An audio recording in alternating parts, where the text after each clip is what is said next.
पहचान हैं आप,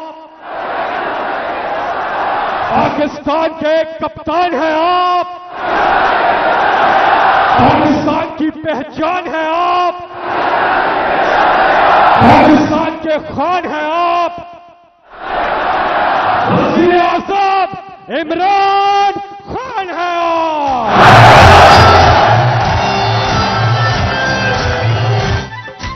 तेरा पाकिस्तान है, ये मेरा पाकिस्तान है, तेरा पाकिस्तान। बिस्मिल्लाहिर्रहमानिर्रहीम। इय्याका नअबुदु व इय्याका नस्तईन। मेरे पाकिस्तानियों, मैं सबसे पहले तो अल्लाह का शुक्र अदा करता हूं कि उसने आपके दिलों में डाला कि हर किस्म की रुकावट के बावजूद आप इतनी तादाद में आज मीनार पाकिस्तान यहां आए और मुझे सुनने आए। और इंशाअल्लाह आज जो मैं आपसे बातें करूंगा, मैं आपको यह बताऊंगा कि हमने अपने मुल्क को किस तरह इस दलदल से निकालना है, जिस दलदल में एक साजिश के तहत हमारी हुकूमत गिराई गई और इस मुल्क के बड़े बड़े जुराइम पेशा लोगों को हमारे ऊपर मुसल्लत किया गया। तो मैं आज आपको अपना प्रोग्राम दूंगा, लेकिन उससे पहले मेरे पाकिस्तानियों, एक चीज तो वाज़ेह हो गई, जो भी आज पावर में बैठे हैं उनको आज एक पैगाम जाना चाहिए कि लोगों का जुनून रुकावटों से नहीं रुक सकता, कंटेनर्स नहीं रोक सकते।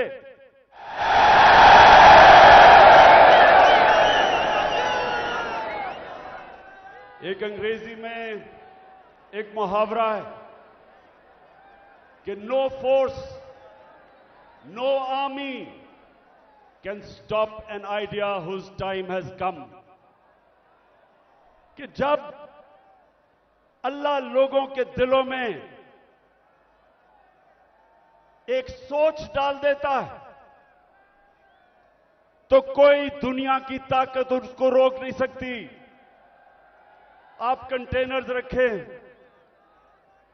2000 हमारे कारकुनों को आपने छापे मार के जेलों में डाल दिया, ये जलसा फेल करने के लिए।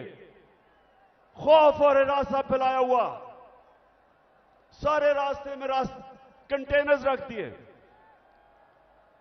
लेकिन जब अल्लाह लोगों के दिलों में एक सोच डाल देता है, कोई कंटेनर, कोई पुलिस, कोई रेंजर, कोई नहीं रोक सकता उनको। और ये कौम, मैं अल्लाह का खास शुक्र इसलिए भी अदा करता हूं कि मैं अल्लाह से दुआ करता था कि अल्लाह, मैं बाहर की दुनिया में इतना टाइम गुजारा, वो जिंदा कौमें मैंने देखी थी, मैंने लोगों को जुल्म के सामने खड़े होते देखा है, नाइंसाफी के सामने। मैंने बाहर के लोगों को अमर बिल मारूफ पे चलते देखा है, बुराई के खिलाफ खड़े हुए हैं, अच्छाई के साथ खड़े हुए हैं। लेकिन मैं अपनी कौम में ये नहीं देखता था। मैं अपनी कौम को, अफसोस से मुझे कहना पड़ता है कि हर किस्म का जुल्म बर्दाश्त करते देखा। और जब एक कौम जुल्म के सामने नहीं खड़ी होती, मेरे पाकिस्तानियों, वो गुलाम बन जाते हैं। और गुलामों की कोई हैसियत नहीं दुनिया में। मौलाना रूमी ने जिस तरह कहा कि जब मेरे अल्लाह ने तुम्हें पर दिए हैं, क्यों चूंटियों की तरह रेंग रहे हो?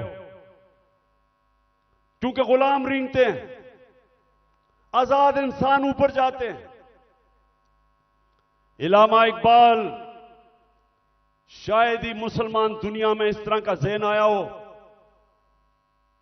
उनकी शायरी, उनका फलसफा, गौर से उसको अगर आप पढ़ेंगे तो एक बार बार पैगाम वो देते हैं। हिंदुस्तान के गुलामी के अंदर पिसे हुए मुसलमानों को जगा रहे थे। उनको, मुसलमानों को याद करा रहे थे कि एक वक्त तुमने दुनिया की इमामत की थी और आज तुम्हारी कोई हैसियत नहीं है। जगा रहे थे उनको। सारा वक्त मुसलमानों को समझा रहे थे कि सिर्फ आजाद इंसानों की हैसियत होती है। तो पाकिस्तानियों, हम जो 23 मार्च बनाते हैं, हम 14 अगस्त बनाते हैं, लेकिन क्या हमें समझ है कि आजादी के लिए क्यों दुनिया तरसती है? क्यों आजादी? कई गुलाम भी बड़े खुशहाल होते हैं।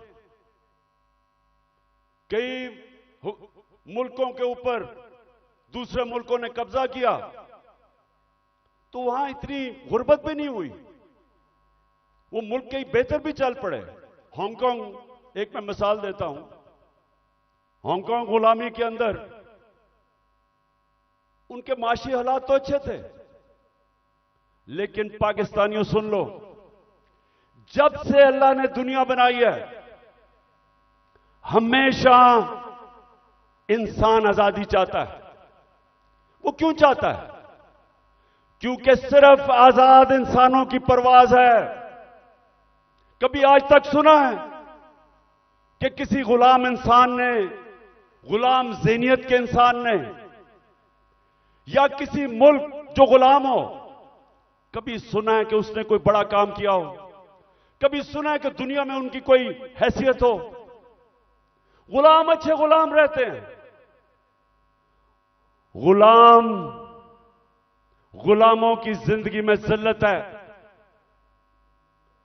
अगर इंसान, जिसको अल्लाह ने अशरफुल मखलूकात बनाया, सबसे अजीम मखलूक, तो अगर उसको अपने मुकाम की समझ नहीं है तो वो तो जानवर भी दुनिया में आते हैं, खाते पीते हैं, बच्चे पैदा करते हैं और मर जाते हैं। इंसान तो वो है जो अपना मुकाम समझता है। और इल्लामा इकबाल ने ये सोए हुए मुसलमानों को जगाने के लिए कुरान के अंदर से, आयतों के अंदर से उन्होंने शेर व शायरी की। बताया मुसलमानों को कि तुम्हारा मुकाम है, कि तुम एक अजीम कौम थे, क्यों ऊपर गए और आज क्यों नीचे हो? तो पाकिस्तानियों, मैं जो आज आपसे खास, पहले तो अपना प्रोग्राम देने से पहले बात क्या करना चाहता हूं।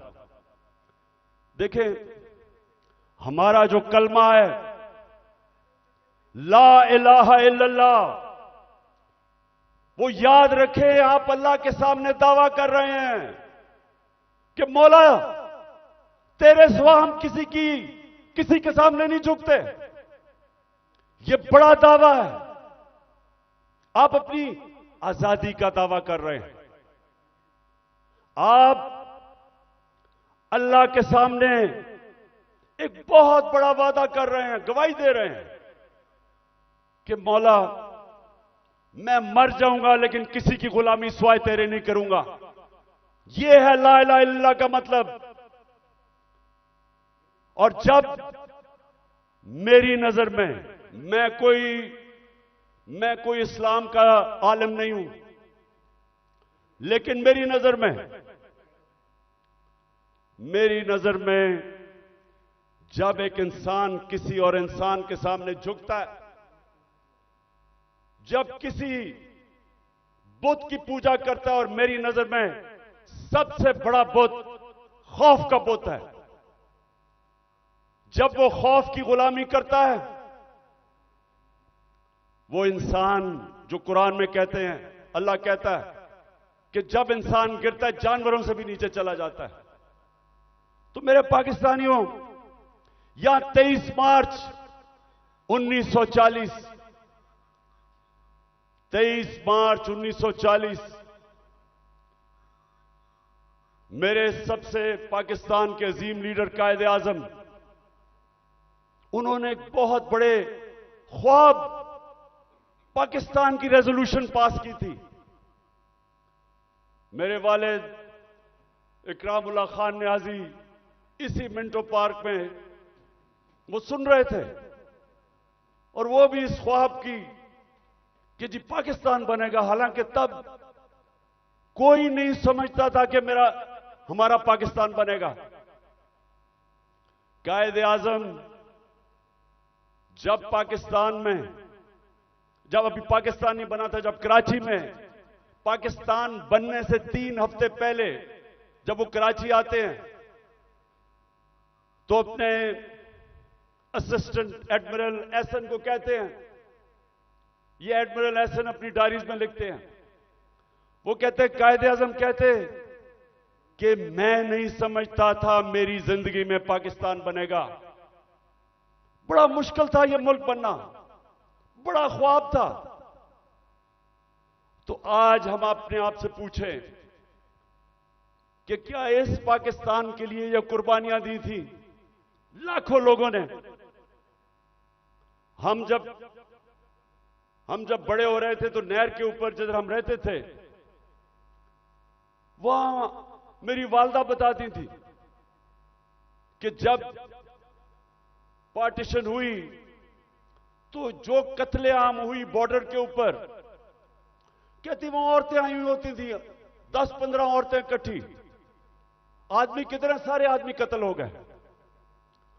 सारा कोई कहानी थी कि जी मेरी बेटी उठा के ले गए, बच्चे मार दिए। यानी ऐसी दर्दनाक कहानियां थी कि किस खून की कुर्बानी से यह मुल्क बना था। और वो सब आते थे कि जी एक ख्वाब लेके आए थे पाकिस्तान का। तो हमें आज मेरे पाकिस्तानियों पूछना चाहिए अपने से कि किधर हम गलत गए, क्या वजह है कि वो एक अजीम मुल्क नहीं बन सका। तो मैं आज आपको सबसे पहली बात ये बताता हूं, इसलिए नहीं बना कि हम कभी आजाद ही नहीं हुए। अंग्रेज तो चला गया, लेकिन जो हमारे मुल्क के ऊपर मुसल्लत हो गए लोग, उन्होंने तो कभी आजाद नहीं किया पाकिस्तान को। और आजादी होती क्या है? एक तो होती है कि हिंदुस्तान से अंग्रेज चला गया, हम आजाद हो गए, पाकिस्तान बन गया। लेकिन दूसरी आजादी, और ये मैं आज आपको पहले बात करूंगा और फिर अपना प्रोग्राम दूंगा, दूसरी आजादी क्या है, जो असल आजादी है। असल आजादी आपको इंसाफ देता है। एक कौम को असल आजादी तब मिलती है जिस कौम में कानून की हुक्मरानी होती है, जिधर इंसाफ होता है। और इंसाफ का क्या मतलब? कि जिधर ताकतवर और कमजोर कानून के सामने एक बराबर, जिधर कानून कमजोर आदमी को ताकतवर से तहफ्फुज देता है। जब एक माशरे के अंदर एक मुल्क का कानून एक कमजोर को ताकतवर से तहफ्फुज देता है, वो इंसानों को आजाद कर देता है। और वो ये आजाद इंसान मुल्क को उठा देते हैं। तो जो आजादी हमें रूल ऑफ लॉ से मिलनी चाहिए थी, कानून की हुक्मरानी से जो आजादी मिलनी चाहिए थी, वो नहीं मिली। क्यों नहीं मिली? पहले मार्शल लॉ लग गया। मार्शल लॉ का मतलब यह कि आपका आइन खत्म हो गया। जो ताकतवर है वो फैसला करेगा कि कौन सा कानून पे वो चलेगा और कौन से पे नहीं चलेगा। तो मार्शल लॉ लग गया। शुरू में जी लोगों ने बड़ा कहा कि हमारे मुल्क के हालात बड़े बुरे थे, सियासतदान तो काम के नहीं थे, तो चले जी ठीक है, मार्शल लॉ लग गया, हमें खतरा था हिंदुस्तान से। उसके बाद जैसे ही पॉलिटिक्स वापस शुरू हुई, हमारी बदकिस्मती यह कि जो हमारे डेमोक्रेट्स आए, उन्होंने भी कभी कानून की हुक्मरानी नहीं की, वो खुद अपने आप को कानून के ऊपर कर दिया। जब मार्शल लॉ आता था कानून खत्म, आइन खत्म, लेकिन जब हमारे लोग जो डेमोक्रेट्स अपने आप को कहते थे, उन्होंने भी कानून को नहीं चलने दिया, अपने लिए एनआरओ ले लिया, बाकियों को चोरों को बेशक पकड़ो लेकिन हम कानून से ऊपर है। तो जब कानून की हुक्मरानी नहीं आई पाकिस्तान में, लोग तो आजाद नहीं हुए, तो यहां जंगल का कानून रहा है। जो ताकतवर है वो जो मर्जी कमजोर के खिलाफ करे, वो कमजोर बेचारा बेबस है, क्योंकि मुल्क का कानून उसकी हिफाजत ही नहीं करता, और इसलिए लोग गुलाम रहते हैं। आज आप अपने पाकिस्तानी जो यहां से गए हैं बरतानिया, जो यूरोप गए हैं, जो पाकिस्तानी मुल्क से बाहर गए हैं, उन मुल्कों में जिधर हकीकी जमहूरियत है और हकीकी आजादी है, पूछे उनसे कि क्या उनके मुल्क में कब्जा ग्रुप होता है? कब्जा ग्रुप वो होता है जो ताकतवर कमजोर की जमीन पे कब्जा करता है, और कानून बेबस होता है। जिस मुल्क के अंदर ताकतवर कमजोर के ऊपर जुल्म कर सके, उनको बनाना रिपब्लिक्स कहते हैं। और जो मुल्क खुशहाल हैं, जिधर हम कोशिश करते हैं यहां से लोग वीजा लेके जाने के लिए, वहां क्या फर्क है? उधर एक लफ्ज इस्तेमाल आजकल हो रहा है, level playing field. Level playing field का मतलब यह नहीं है कि इमरान खान के हाथ पीछे बांध लो और दूसरे को सारा इंतजामिया सारी उसकी मदद करे और तब इलेक्शन लड़ाओ। लेवल प्लेइंग फील्ड का मतलब होता है कि कमजोर और ताकतवर कानून के सामने बराबर। इसलिए वो माशरे खुशहाल हैं। हमारा मसला क्या है? हमारा मसला ये है कि हमारी बदकिस्मती है। बेचारे गांव के अंदर जाओ, आदमी थाना कचहरी पटवारी वो ठोकरें खाता फिरता है। इंग्लैंड के अंदर, यूरोप में क्यों नहीं थाना कचहरी पटवारी? वहां क्यों नहीं है? क्योंकि इंसाफ है।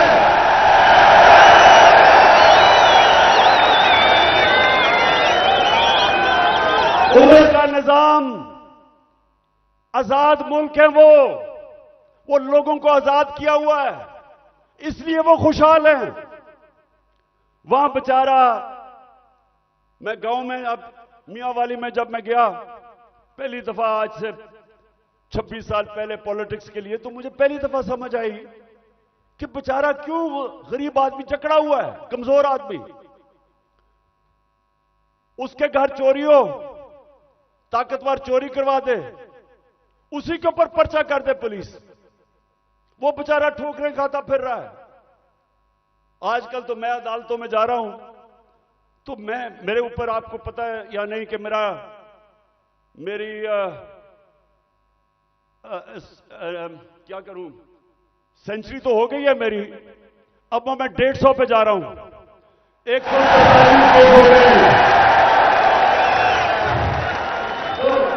तो बेचारे, अब मैं देखता हूं कि शुक्र अल्लाह ने मुझे कम से कम वकील दिए, मेरी पार्टी के वकील हैं जो साथ जाते हैं। वो बेचारा गरीब आदमी क्या करे, उसके ऊपर आप केस डाल दें, वो दहशतगर्दी का केस, 40 दहशतगर्दी के केस है मेरे ऊपर, 40। तो सोचे वो बेचारा गरीब आदमी, उसका मुखालिफ हो, उसकी जमीन पे कब्जा करना हो, कुछ भी हो, उसके ऊपर केस डाल दे, वो सारी जिंदगी बेचारा तबाह हो जाता है। ये है गुलामी। सिंध में जाएं, जो सिंध के अंदर जुल्म है आप अंदाजा ही नहीं कर सकते।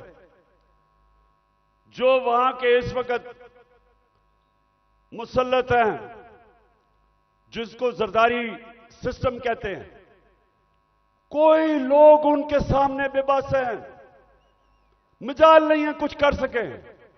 पुलिस थाने जाएंगे वहां डरते हैं, गुंडे पाले हुए हैं जो उनको पैसे ले लें, कुछ कर दें, डराएं धमकाएं, कोई आदमी आवाज अपनी नहीं उठा सकता जुल्म के खिलाफ। गुलाम है, कैसे कौम उठ सकती है? तो जो आज मैंने आपसे ये जो बात कर रहा हूं आजादी की, क्योंकि असल में हमारी जंग है हकीकी आजादी की, और हकीकी आजादी तब आएगी जब मुल्क में रूल ऑफ लॉ और इंसाफ होगा, जब इंसाफ होगा, लोगों के हुकूक होंगे। जब लोगों के हुकूक होंगे,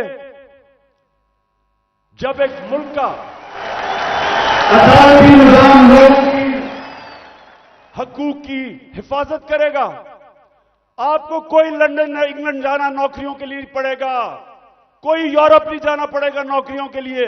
अल्लाह ने इस मुल्क को हर चीज दी है,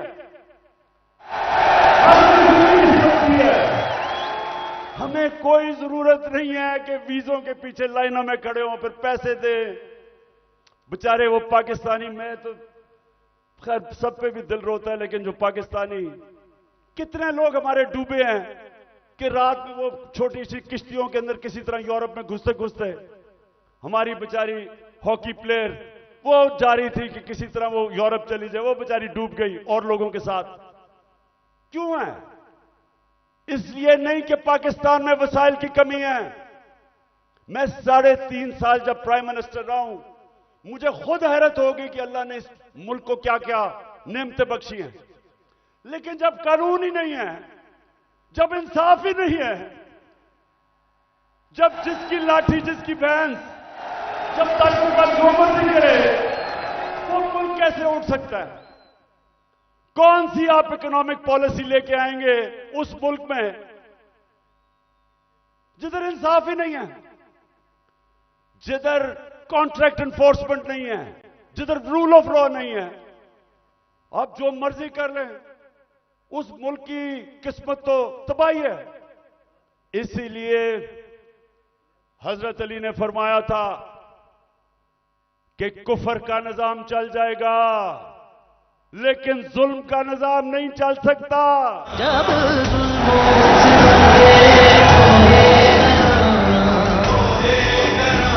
रूई की तरह उड़ जाएंगे हम महकूमों के पांव तले, ये धरती धड़ धड़ धड़केगी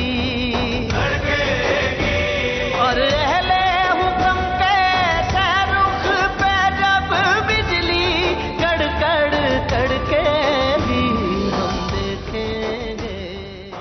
अच्छा मेरे पाकिस्तानियों, मैं एक तारीख का तालिब इल्म हूं। मैंने शुरू में जैसे मैं प्राइम मिनिस्टर बना,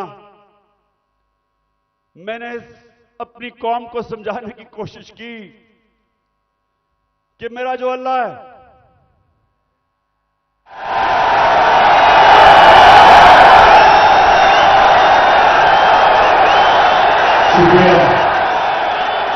मैंने लोगों को समझाया कि मेरा जो मौला है, उसका कुरान में कहता है कि एक इंसान उसका हबीब है, वो मेरे नबी सल्लल्लाहु अलैहि वसल्लम है। और वो कुरान में हमें हुक्म करता है अल्लाह कि उनकी जिंदगी से सीखो। क्यों करता है? क्योंकि दुनिया की तारीख में कभी कोई इंसान को इतनी कामयाबी नहीं मिली, दुनिया की तारीख में कोई इतना बड़ा लीडर नहीं आया जो मेरे नबी सल्लल्लाहु अलैहि वसल्लम, उनके करीब कोई नहीं आया और ना आ सकता है, चाहे आप मुसलमान हैं या नहीं। किसी इंसान ने वो अचीव नहीं किया। तो जब अल्लाह का हुक्म है कि उनकी जिंदगी से सीखो, तो उनकी जिंदगी एक तो उनके अमाल है, लेकिन मदीना की रियासत उनकी सुन्नत है। और अल्लाह जब हमें हुक्म देता है कि वो जो रियासत बनाई थी मदीना की दुनिया की इमामत की उन लोगों ने वो क्या चीज थी, वो क्या असूलों के ऊपर वो खड़ा किया था मदीना की रियासत, कि वो अरब जिनकी कोई हैसियत नहीं थी। ये जरा जो आप में से तारीख जानते हैं जरा ये याद रखें, मैं बार बार लोगों को समझाता हूं कि 625 जंगे बदर, 625 जंगे बदर 313 लड़ने वाले थे। ये जरा गौर करें, ये तारीख का हिस्सा है। ये जो वर्ल्ड हिस्ट्री है उसके अंदर ये डॉक्यूमेंटेड है। 636 11 साल पहले मदीना में 313 और उसके बाद 2 जंगों में खंदक और ओहद के अंदर बाल बाल उमा बची, बाल बाल बचे मुसलमान। लेकिन 636 जो वो उस वक्त की दुनिया की सुपर पावर थी, रोमन एम्पायर, बेजेंटाइन एम्पायर, वो 636 में यारमुक की जंग में घुटने टेक देता है, सिर्फ 11 साल के बाद। यह तारीख है। और दूसरी सुपर पावर जो पर्शियन एम्पायर था, वो 637 में कुदसिया में घुटने टेक देता है। तो मैं आज अभी भी हैरत होती है कि क्यों नहीं हम सीख रहे कि वो क्या असूल थे कि उन्होंने उन अरबों की हैसियत नहीं थी, 2 सुपर पावर्स थी, उन्होंने दुनिया की इमामत की। सबसे पहले मदीना की रियासत में उन्होंने जो असूल खड़ा किया था, अदल और इंसाफ, उन्होंने लोगों को इंसाफ देकर आजाद किया था, गुलामी से आजाद किया था। जब इंसाफ मिला उन लोगों को, इंसान बराबर हो गए कानून में। हजरत अली रज़ी अल्लाह ताला खलीफा वक्त एक यहूदी से काजी केस उनके खिलाफ फैसला कर देता है कि बेटे की गवाही नहीं मानता। यह मुसलमानों का इंसाफ था। आज की दुनिया में मुझे बताएं, अपने मुल्क को तो छोड़े ना, मैं बात कर रहा हूं जो मगरिबी मुल्क अपने आप को इंसाफ के आज हमारे से बहुत आगे समझते हैं, क्या वहां भी हो सकता है आज ये कि अक़लियत वो एक खलीफा वक्त से केस जीत जाए, और वो भी हजरत अली रज़ी अल्लाह ताला उनका मुकाम, क्योंकि इंसाफ था। मेरे नबी सल्लल्लाहु अलैहि वसल्लम कहते हैं कि मेरी बेटी भी चोरी करेगी तो उसको सजा मिलेगी। हजरत उमर, बेटा जब उनका कानून तोड़ता है कोड़े मरवाते हैं उसको, कोई कानून के ऊपर नहीं था, इंसाफ था। एक हजरत उमर के दौर में वाकया हुआ, एक शहजादा मुसलमान हो जाता है, खाना काबा का तवाफ कर रहा होता है, एक गुलाम का पैर आ जाता है उसके चोगे पे, वो मारता है उसको, गुलाम को। गुलाम जाके हजरत उमर को बताता है, हजरत उमर उस शहजादे को बताते हैं कि तुमने ये किया था। हाँ, उसने कहा इसकी जुर्रत है। गुलाम को कहते हैं वापस मारो इसको। वो शहजादा दीन छोड़ के चला जाता है, लेकिन ये चीज कायम हो जाती है कि कानून के ऊपर कोई नहीं है।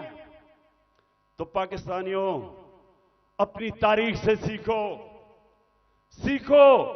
और ये जो आज मैं आज आपको उस नए दौर की तरफ लेके जा रहा हूं कि जब तक इस मुल्क में कानून की हुक्मरानी नहीं आएगी, हमारी जिंदगी में जिल्लत है। वो प्राइम मिनिस्टर भीख मांग के फिर रहा है, ठोकरें खा रहा है।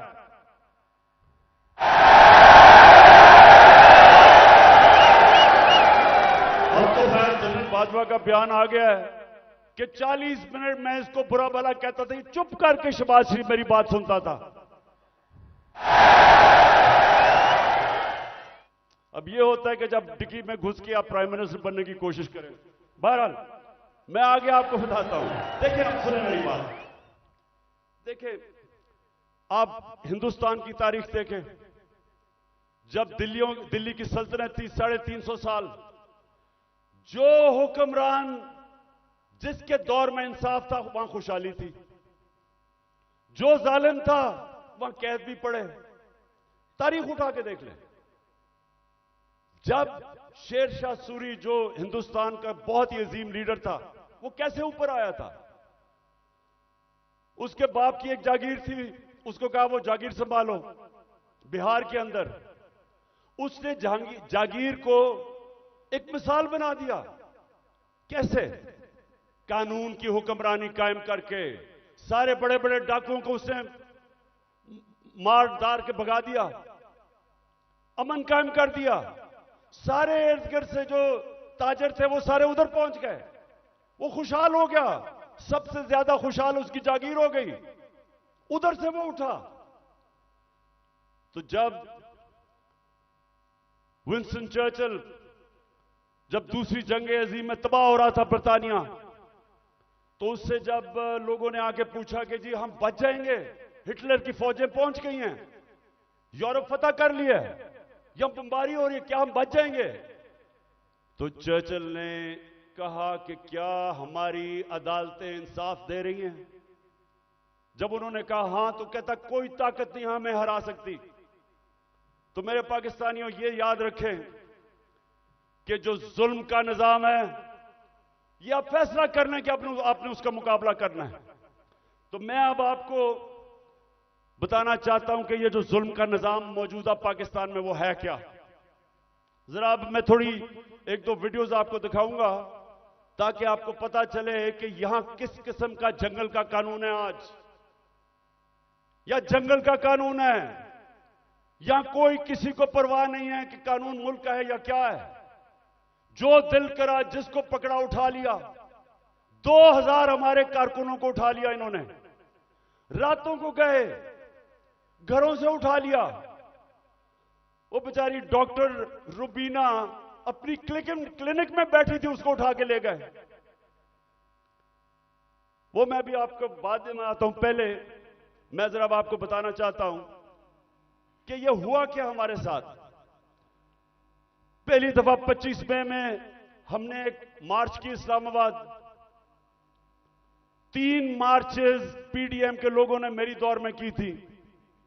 एक एफआईआर नहीं कटी, कोई रुकावट नहीं थी। बल्कि तो मैंने कहा था आप मार्च करें, मैं आपके लिए खाने खूने का बंदोबस्त करूंगा।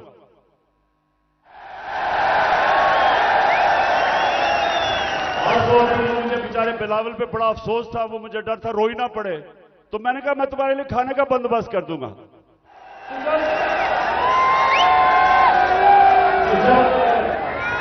जब 25 मई को हमने मार्च की, लोगों के घरों में घुस के 3-3 बजे पुलिस ने लोगों को उठाया, पकड़ के ले गए लोगों को।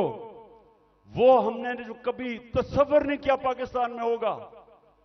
वहां जाके इन्होंने जो शेलिंग की, जो इन्होंने लोगों से जुल्म किया, औरतें बच्चे, वो सारी हमारे पास डॉक्यूमेंटेड है। फिर अब इस साल आ जाए 8 मार्च को हमने परमिशन लेके अपनी इलेक्शन की रैली शुरू की, जमान पार्क से शुरू करनी थी। जरा ये अब गौर से सुने हुआ क्या। पुलिस हमें परमिशन देती है, सुप्रीम कोर्ट के हुक्म के ऊपर 30 अप्रैल को पंजाब का इलेक्शन अनाउंस होता है। हम अपने इलेक्शन की रैली का आगाज करते हैं।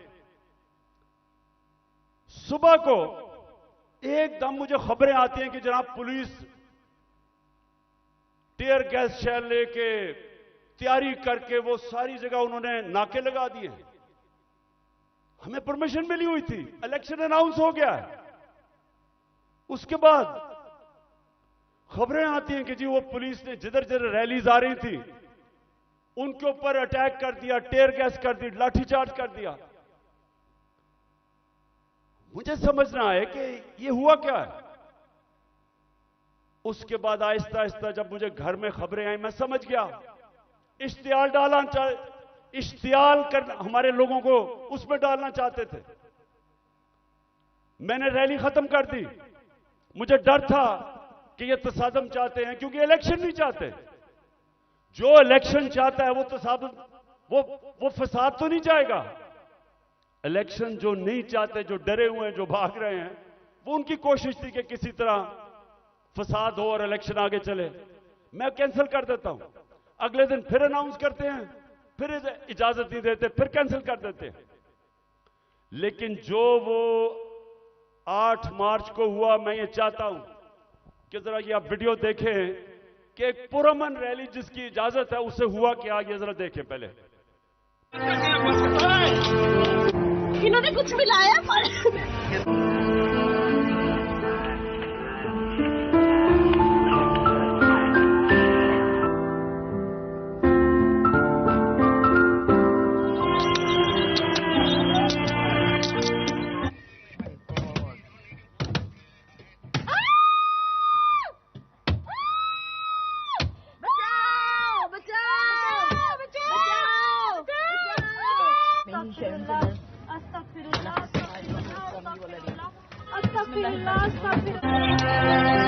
गाड़ी तोड़ी है, मेरे कपड़े फाड़े हैं, देख सकते हैं दंड।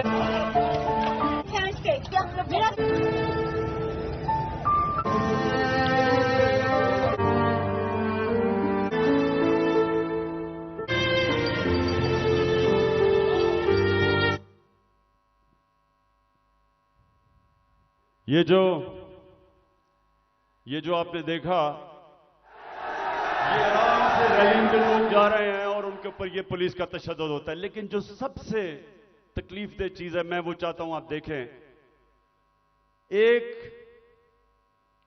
एक मलंग, एक दरवेश, एक स्पेशल पर्सन, जिससे वो सारे मेरे घर के बाहर जो कैंप लगा हुआ था, सब जिससे प्यार करते थे, जिसके पास प्यार के अलावा था ही कुछ नहीं, उसको प्यार में लोग जिले शाह कहते थे।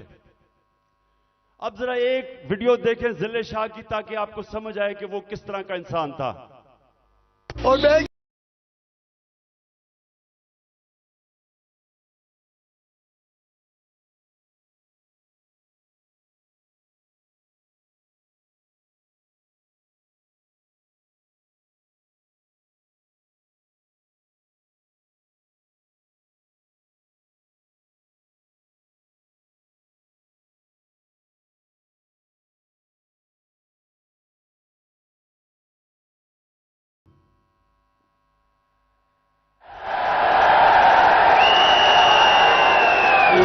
उठाया और लोगों को भी पकड़ा, इसको उठाया। और मेरे ख्याल में इन दरिंदों को समझ नहीं आई कि वो स्पेशल चाइल्ड है। इन्होंने उसको मारा होगा, उसने आगे से इस तरह की बातें, क्योंकि उसके पास तो वो तो एक जुनूनी आदमी था, अपनी दुनिया में रहने वाला। इन्होंने उसके ऊपर तशद्दुद किया। पोस्टमार्टम रिपोर्ट के मुताबिक 26 जगह इन्होंने उसको तशद्दुद किया और उसको मारा। उसके जो जख्म थे वो सारे सोशल मीडिया पे थे। और जिले शाह को इन्होंने मार के सड़क के किनारे फेंक दिया। और ये बेगैरतों ने सिर्फ ये नहीं किया, उसका कत्ल का केस मेरे पे डाल दिया कि इमरान खान ने कत्ल कर दिया। और ये मैं पाकिस्तानियों को बताऊं, किसी आजाद मुल्क में ये नहीं हो सकता। ये सिर्फ गुलाम मुल्कों में होता है, जिधर उनको उस मुल्क का कानून जिनकी हिफाजत नहीं करता, ताकतवर ऐसी हरकतें करता है। ये सारे पाकिस्तान में आज कमजोर लोगों से होता है, उन पे जुल्म भी होता है और पर्चे भी उन पे कटते हैं। ये जिले शाह को जिस बेदर्दी से इन्होंने कत्ल किया, मेरे पाकिस्तानियों, मैं तो अल्लाह के सामने ये वादा कर बैठा हूं कि अल्लाह मुझे जिंदगी दे, जिन्होंने इसको कत्ल किया था, इनको इस मुल्क में कानून के तहत, वैसे नहीं, दिल तो मेरा करता है वैसे इनको बंदोबस्त करूं, लेकिन कानून के तहत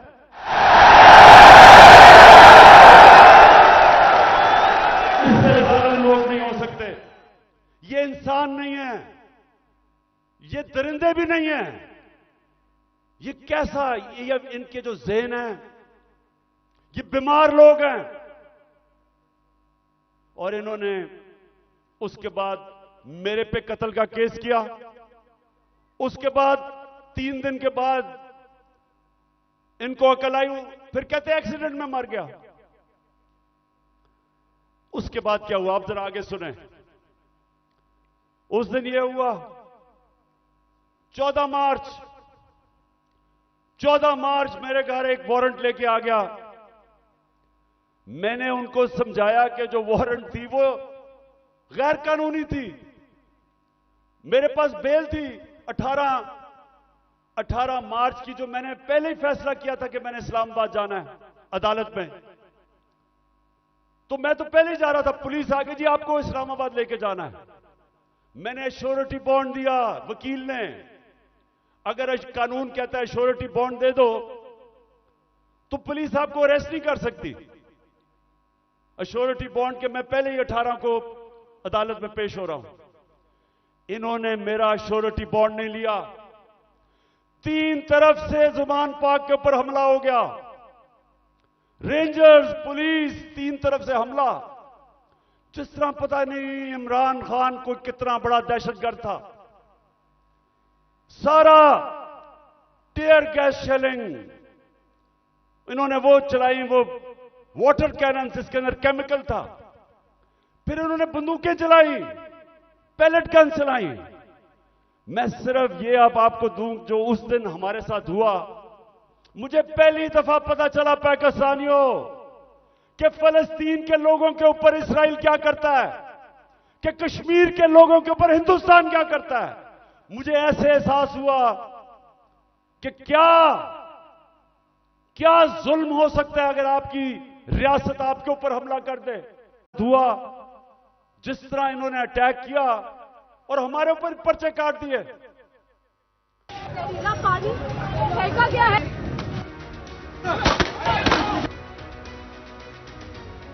गाड़ी में गया भाई। ये शेल है जो फायरिंग करती है उन्होंने सीधी। 2 घंटे से लड़ रहे हैं उनके साथ।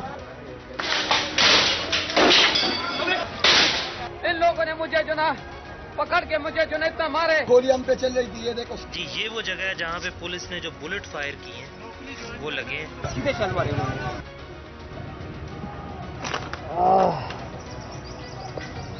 ये इन्होंने शेलिंग शुरू कर दिया।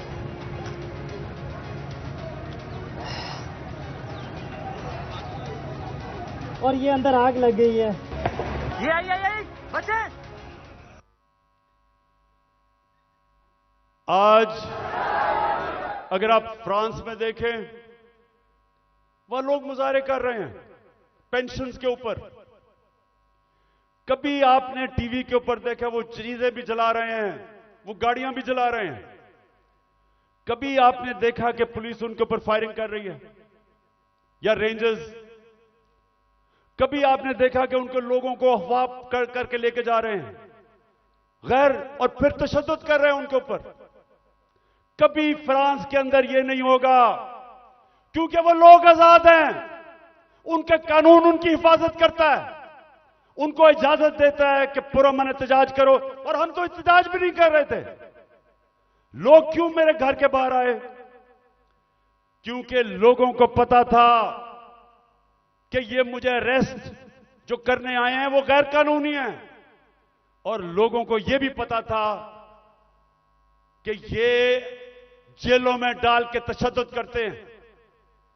सारे लोगों को पता था कि जो आजम स्वाति से क्या किया, जेल में डाल के कपड़े उतारे, तशद्दुद किया एक 75 साल आदमी को। कोई शर्म नहीं इनको आई। क्या पाकिस्तान का आईन राइट टू डिग्निटी देता है? किसी को इजाजत नहीं देता कि किसी को नंगा करके उसको जलील करो, उसकी वीडियो बनाओ। उससे पहले शहबाज गिल, उसको उठा के ले गए, 2 दिन उसको पकड़ के उल्टा लटकाया, उसको नंगा किया, उसके ऊपर हर किस्म का तशद्दुद किया। फिर सोशल मीडिया के लड़कों को पकड़ के ले गए। कितने लड़कों को लेके गए, उनके ऊपर यही उन्होंने किया। पता नहीं इन बेगैरतों को नंगा करने का क्या शौक है?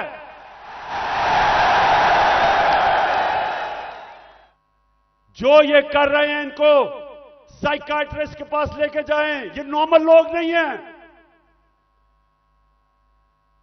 ये ज़हनी मरीज हैं। बच्चों को जाकर नंगा करके उनकी तस्वीरें उनको डरा धमका देते हैं।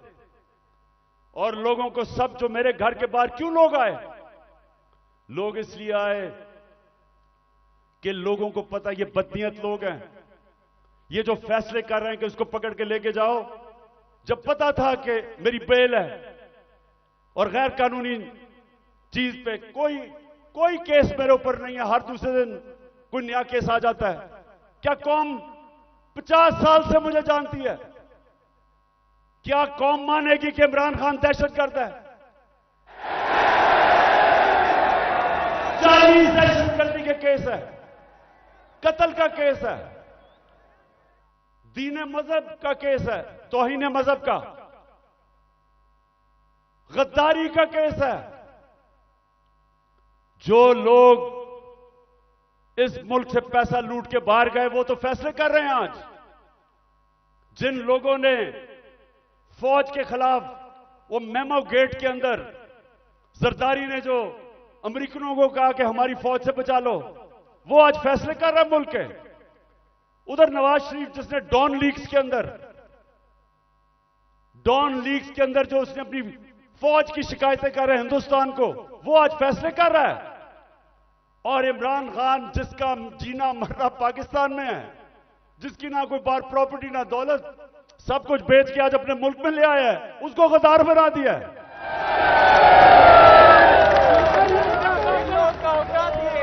तो लोगों ने, और मैं आपको एक और वाकया बताऊं, इतनी 26 घंटे मेरे घर के ऊपर हमले हुए, आखिर में इतनी टेयर गैसिंग की, रेंजर्स आ गए, 72 बंद गाड़ी ले आए मेरे घर के बाहर, आर्मड कार कि पता नहीं कलभूषण से भी ज्यादा बड़ा कोई गद्दार बैठा हुआ है वहां। तो आखिर में लड़के थक गए, वो सारे डरे हुए थे कि इनकी नीयत ही नहीं ठीक। पहले इन्हीं लोगों ने तो पहले मुझे कत्ल करने की कोशिश की है, अब यही लोग अब मुझे जेल में लेके जाएंगे, सब डरे हुए थे। तो मैंने जब सुबह आखिर में इन्होंने एक इतनी बड़ी वारदात की जो आर्मर्ड कार के साथ आ गए, तो मैंने उनको सबको कहा, 50 लड़के रह गए थे, मैंने उनका देखो बात सुनो, मैं यहां खून नहीं चाहता। तो मैं अपना बैग पैक किया हुआ था, मैं क्या मैं जा रहा हूं, मैं अपने आप को हिरासत में देने लगा हूं क्योंकि मैं नहीं चाहता आपका किसी का खून हो। वो सामने लेट गए, उन्होंने कहा हमने नहीं जाने देना कि ये आपको मार देंगे। और जो इन्होंने किया है, हमारे लोगों को जिस तरह उठा के तशद्दुद किया है, वो ठीक कह रहे हैं। ये जो आज पाकिस्तान में हो रहा है ये तो कभी हुआ ही नहीं है। 2000 लोग हमारे उठाए इन्होंने, और कैसे लोग उठाए? अजहर मशवानी, सोशल मीडिया का बेचारा नौजवान, उसको पता ही नहीं कि किधर उठा के ले गए।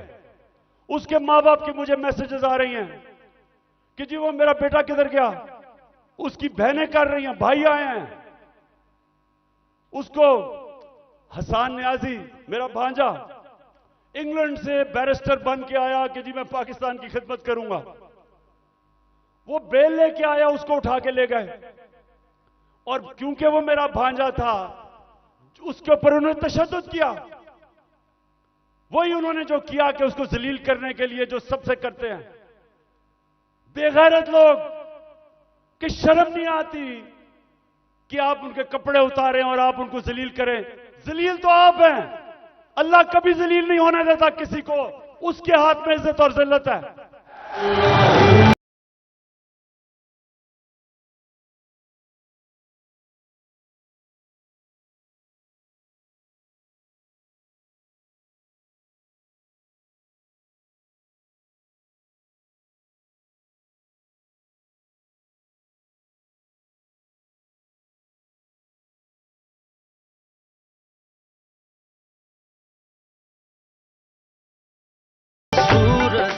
इसके अलावा सहाफियों जो इमरान खान की कवरेज देता है, पहले इन्होंने वो अशरफ शरीफ, मैं तो उसको सलाम करता हूं कि पाकिस्तान की तारीख में इस पाए का जर्नलिस्ट, इन्वेस्टिगेटिव जर्नलिस्ट आया ही नहीं कभी। वो आदमी जिसकी कोई कीमत नहीं थी, जमीर की कीमत नहीं थी, खौफ को काबू पा चुका था।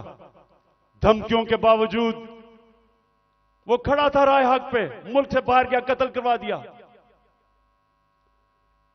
साबर शाकर मुल्क से बाहर है, डॉक्टर पीरजादा वो मुल्क से बाहर है।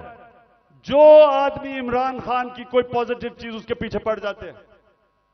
बोल चैनल उसके सरबराह को पकड़ के जेल में डाला, तशद्दुद किया। ARY के ऊपर पूरा जोर लगाया हुआ कि इमरान खान को ना दिखाओ। सिर्फ जो इनके बिके हुए पालतू चैनल्स, उनको सारा वो चले, जो प्रोपेगेंडा इमरान खान, वो ठीक है, लेकिन जो थोड़ी पब्लिसिटी देते, जो सहाफी, सोशल मीडिया, उनके पीछे पड़ जाते हैं। कब पाकिस्तान में इस तरह की सख्ती थी? और कोशिश किसी तरह कर रहे हैं कि लोगों के ऊपर इतना खौफ तारी हो जाए, लोग इतना डर जाएं कि लोग इन जालिमों को कबूल कर लें। तो मेरा आज अपनी सारी कौम को पैगाम है ये कि देखें, ये जो खौफ है, मैं जो नजर देख रहा हूं अपने मुल्क में, उन्होंने आज भी कहा कि जी दहशतगर्दी होगी, सिक्योरिटी, मैं देख रहा हूं इतनी ख्वातीन आई हुई है, उसके बावजूद क्योंकि खौफ के ऊपर काबू पा लिया है, कौम आजाद हो रही है। और ये कौम जिस तरफ अब निकल गई है, कोई लोग जो ऊपर समझता है कि इनको गुलाम बना सकता है, उसको गलतफहमी में नहीं रहना चाहिए। ये अब वो कौम, और इंशाल्लाह उस रास्ते पर निकल गई है जो एक बड़ा अजीम ख्वाब पाकिस्तान का था। पाकिस्तान का अजीम ख्वाब सिर्फ आजाद पाकिस्तानी बना सकते हैं, गुलाम नहीं बना सकते।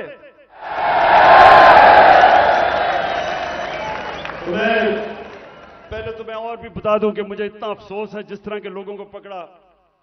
आमिर मुगल हमारा, उसके बच्चों को ले गए, वो हमारा कारकुन इस्लामाबाद में बच्चे पकड़ के ले गए उसके। ये कब हुआ है? और सिर्फ सारों को डरा धमका रहे हैं। इनका ख्याल था कि आज कोई आएगा ही नहीं मीनारे पाकिस्तान में, कि डर इतना हो गया, लोगों को डर हो गया है। अच्छा जी, मैं अब दूसरी चीज पे आता हूं।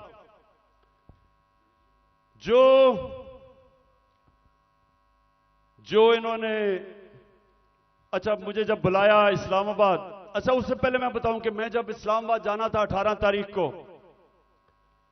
इन सबको पता था कि मैं पहले अदालत में गया था। उससे पहले 17 की शाम को अदालत ने मुझे कहा था कि अब कोई पंजाब पुलिस आपके घर कुछ नहीं करेगी।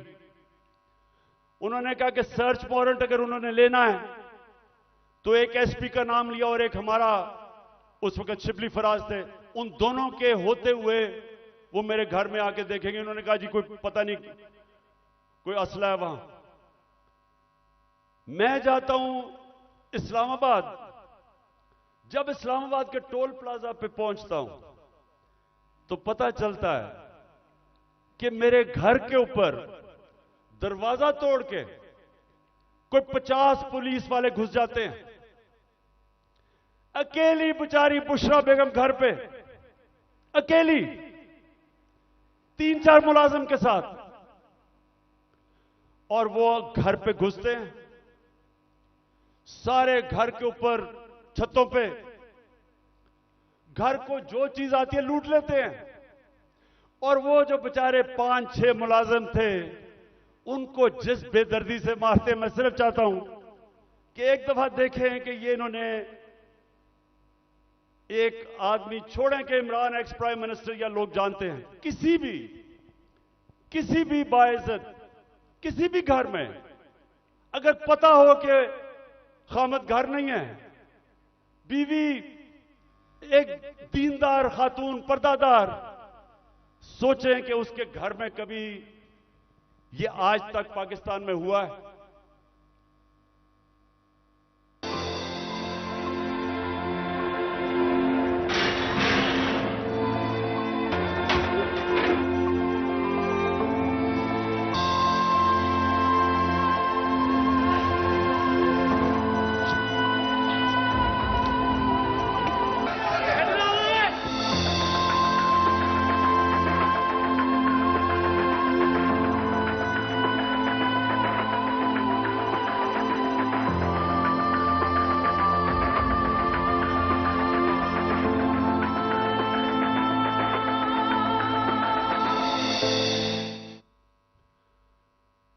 मैं वो सारे जो ऑफिसर्स इस मुल्क में, हमारे जजेस साहिबान, पुलिस के ऑफिसर्स, फौज के ऑफिसर्स, पाकिस्तानी अपने, मैं सबसे एक सवाल पूछता हूं कि आपके घर में अगर ये होता तो आप क्या तकलीफ होती? आपको होती या नहीं होती? अगर आप में गैरत हो और आपकी बीवी बेचारी अकेली घर हो और उसमें इस तरह के, और ये इंसान नहीं है, वो बेचारे 5-6 नौकरों को उठा उठा के मारा, जिस तरह किसी का बाजू तोड़ दिया, एक को बेचारे खसामे को पकड़ के जेल में ले गए हैं। ये किस मुल्क में होता है? ये किसी आजाद मुल्क में नहीं हो सकता। जिन मुल्कों के अंदर कानून होता है, इंसाफ होता है, किसी पुलिस की जरूरत नहीं है ये करने की। तो अगर ये मेरे घर पे कर सकते हैं, किसी के घर पे भी ये इस तरह अटैक कर सकते हैं। इसका मतलब कि यहां तो जंगल का कानून है, अगर आपके पास ज्यादा ताकत है आप कुछ भी कर दे। मैं पहुंचता हूं इस्लामाबाद, आप ये भी सुने, मुझे नहीं पता था कि इन्होंने प्लान बनाया हुआ है। मैं समझा मुझे पकड़ने अरेस्ट कर लेंगे, मुझे नहीं पता था कि वहां मारने का प्रोग्राम बनाया हुआ है।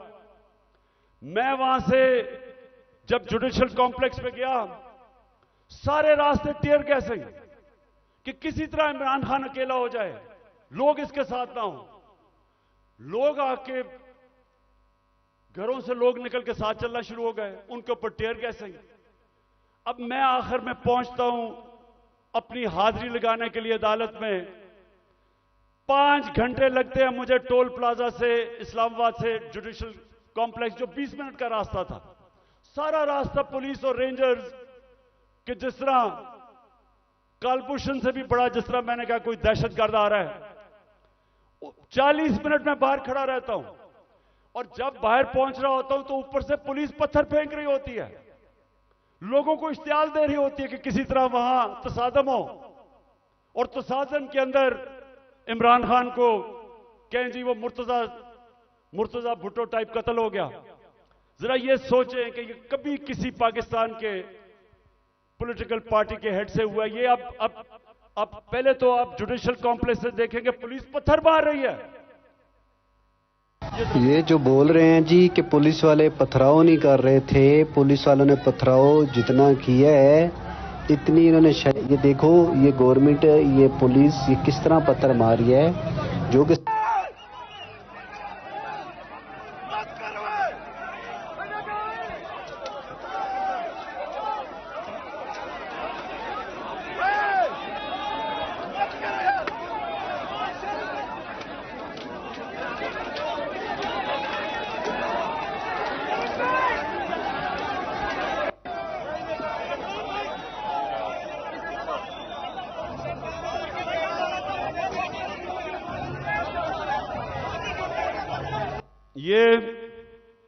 अब ये पहले पथराव कर रहे हैं, नीचे लोगों को इन्होंने इश्तियाल में डाला, और फिर मैं जब गाड़ी दरवाजा खोलता हूं तो सामने, आपके सामने, वो गाड़ी के सामने पुलिस देखे और वो मारना शुरू कर देती है। और फिर हमारा एक पीटीआई का एक कारकुन आता है मेरी गाड़ी में, और वो अंदर से आता है, कहता है जल्दी से निकलें, यहां अंदर सारा नामालूम अफराद कब्जा करके बैठे हुए हैं, सीटीडी की वर्दियों में वो हैं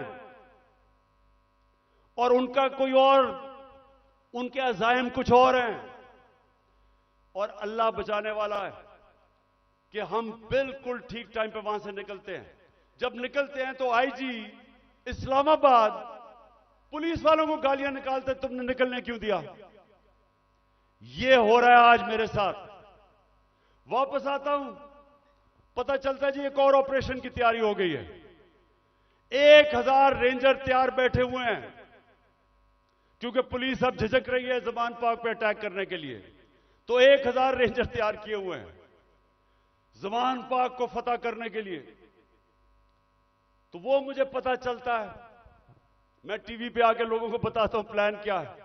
प्लान तो मुझे अंदर से पता चलता है। जिस तरह जब मुझे कत्ल करने लगे थे तो मैंने 1.5 महीना पहले सारी कौम को बताया था कि इन्हें दीनी इंतहा पसंद के नाम पे वारदात करनी है, और वही हुआ। तो फिर मुझे तो अंदर से इंफॉर्मेशन थी कि इन्होंने क्या करना था। तो बहरहाल अब मैं आगे चलता हूं। जो 30 अप्रैल का इलेक्शन उन्होंने डिले किया, ये कौम जरा गौर से सुन लो। अब ये जो मुल्क में अब जंगल का कानून आ रहा है और तकरीबन आ गया, ये जो इन्होंने किया है कि जब आइन कहता है कि 90 दिन में इलेक्शन होगा, जब पाकिस्तान का सुप्रीम कोर्ट कहता है कि 30 अप्रैल को पंजाब का इलेक्शन है, तो किस मुंह से इलेक्शन कमीशन ने कहा कि जी अक्टूबर में इलेक्शन होगा। हमारे पास जी कहते पैसे नहीं है। तो मुझे यह इलेक्शन कमीशन मुझे यह बताए कि मुल्क का तो तुमने वैसी तवालियां निकलता जा रहा है, तो अक्टूबर में किधर से पैसे आएंगे। तो इसका मतलब तो इलेक्शन होंगे नहीं। कभी इस तरह का सुना है किसी महज़ब माशरे में कि आइन कह रहा है कि इलेक्शन होंगे और यह कहते पैसे नहीं है जी इसलिए इलेक्शन नहीं। झूठ बोला कि जी आईएमएफ कह रहा है। आईएमएफ ने तस्दीक की कि हम नहीं कह रहे। तो कोशिश क्या है इनकी, इलेक्शन से भागो। अगर आइन तोड़ना पड़ता तो तोड़ो, किसी तरह इमरान खान इलेक्शन के में जीत के इक्तदार में ना आ जाए, बस ये 1 पॉइंट एजेंडा है। उसके लिए हम अदालत में जा चुके हैं और मैं आज सारे पाकिस्तान की लीगल कम्युनिटी को यहां से अपील कर रहा हूं कि ये वो वक्त आ गया है कि आज आपने स्टैंड ना लिया, अगर आज आप आइन के साथ ना खड़े हुए, तो उसके बाद मुल्क में कानून खत्म। जो ताकतवर चाहेगा वही कानून होगा। जब वो फैसला करेगा कि इलेक्शन है तो तभी इलेक्शन होगा। तो पाकिस्तानियों, हमने सबने पाकिस्तान के सुप्रीम कोर्ट के साथ खड़ा होना है। हमने पाकिस्तान के आइन के साथ खड़े होना है। हमने सारे हाथ खड़ा करके बताएं कि आप खड़े होंगे पाकिस्तान की आइन के साथ, सुप्रीम कोर्ट के साथ।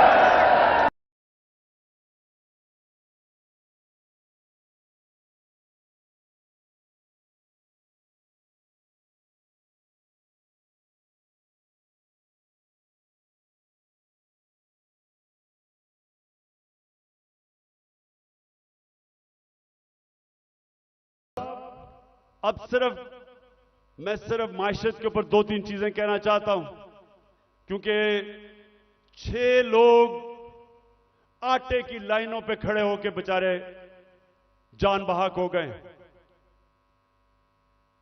मैं सबसे पहले सवाल पूछता हूं कि अगर आपने आटा बांटना है तो क्या यह तरीका है कि इस तरह लोगों को जलील खड़ा करके जिल्लत देके कभी इस तरह भी आटा बांटा जाता है? हमने अपने एहसास प्रोग्राम में 14,000 रुपया जो स्टाइपेंड दिया था गरीब लोगों को, स्कूलों के अंदर बुलाया, मुहज़्ज़ब तरीके से बिठाया, उनको आराम से इज्जत से पैसे दिए, इस तरह जलील नहीं किया।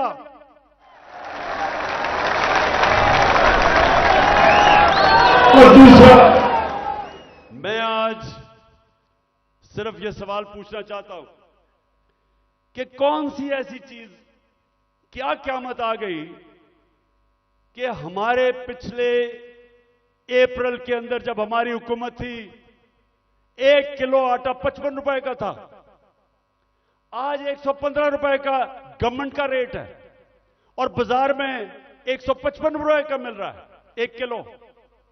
क्या हुआ? कौन सी क़यामत आ गई कि 3 गुना ज्यादा आटा बढ़ गया?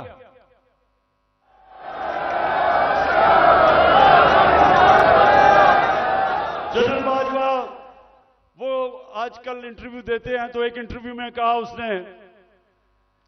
उसने कहा इमरान खान बड़ा खतरनाक था पाकिस्तान के लिए, शायद इसलिए उसने हटाया और इनको ले आया। तो मैं उससे पूछता हूं कि आज जरा मुझे ये सिर्फ इन सवालों का जवाब दे दे कि आज, पहले मैं तेल पे आता हूं, आज दुनिया की आलमी मार्केट के अंदर जो तेल बिक रहा है वो $70 से $75 इस पे तेल बिक रहा है। हमारे दौर में $110 से $115 पे था। अब मुझे यह बताएं कि हम तो 150 रुपए लीटर डीजल और पेट्रोल तकरीबन 150 रुपए का बेच रहे थे, आज क्या हो गया है? आज होता है कि 293 रुपए का डीजल और 272 रुपए का पेट्रोल, तो दुनिया में तो तेल तकरीबन आधा हो गया है। तो हमें यह समझाएं कि आटा भी उस्मानों पे। आज जो पाकिस्तान की जो हर हफ्ते वीक ऑन वीक जो कहते हैं एसपीआई, जो महंगाई है वो 47% पे पहुंच गई है। सारे पाकिस्तान के महंगाई के रिकॉर्ड टूट गए। हिंदुस्तान, जब हमारी हुकूमत थी तो हिंदुस्तान में महंगाई 5.5% थी, पाकिस्तान में 10% के करीब थी। तो आज ये बताएं कि हिंदुस्तान में तो महंगाई गई है 6.5% और पाकिस्तान में पहुंच गई है 31%। 3 गुना ज्यादा महंगाई हो गई है। तो लोगों से पूछे, तनख्वाहदार से पूछे कि उनके ऊपर क्या हुआ। हम जब थे डॉलर, पिछली मार्च में जब इन्होंने नो कॉन्फिडेंस किया था तो डॉलर कितना था? 178 रुपए का, आज पहुंच गया 283 रुपए का।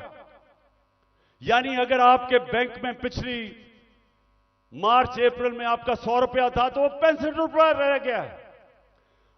वो जो 100 रुपया था वो सिर्फ आज 65 रुपए की चीजें खरीद सकता है। तो मैं बाजवा से पूछता हूं कि मैं तो बड़ा खतरनाक था, तो ये बताएं कि ये किसको ऊपर बैठा दिया है कि पाकिस्तान घुटनों पे पहुंच गया है।